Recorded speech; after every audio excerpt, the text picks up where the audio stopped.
America has a drug problem, and now the nation's fastest growing substance abuse problem is prescription drugs. Every year, 1.4 million children and young adults begin experimenting with prescriptions and over-the-counter medications. And when I was 14, I got exposed to prescription drugs. A lot of my friends were prescribed to ADD medications, and I could just find painkillers everywhere. And the problem is only getting worse. In the last 10 years, there's been a 400% increase in prescription medication abuse. If we sit back and do nothing about this growing epidemic, in 10 years, 22.4 million of our children and young adults will be experimenting with prescription drugs. Prescription drugs are really needed and necessary for the conditions and people for which they're prescribed, but they're falling into the wrong hands. 70% of all prescription drugs that are abused are coming from family and friends.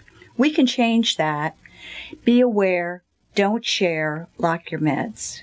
For the last 25 years, since the death of DEA agent Kiki Camarena, families, schools, and communities have demonstrated their commitment to a drug-free America by participating in the National Family Partnership's Red Ribbon Campaign.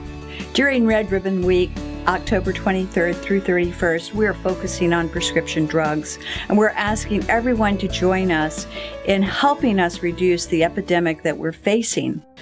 I don't think any parent wants to believe that their children will get involved with drugs, but I think the reality is we all need to be concerned about it. We all need to have the conversation regardless of whether our children are involved or not. There are very simple things we can all do to protect our children. Secure our medication. Take inventory of our medicine cabinets. Properly dispose of unused medications. And spread the word to family and friends. This year's Red Ribbon theme is I Am Drug-Free, seeing our choices and our consequences. We all have choices, and we're asking you to choose to help us this year to reduce this epidemic of drug abuse from prescription drugs. Our children have the right to grow up drug-free, and we have the responsibility to make that happen.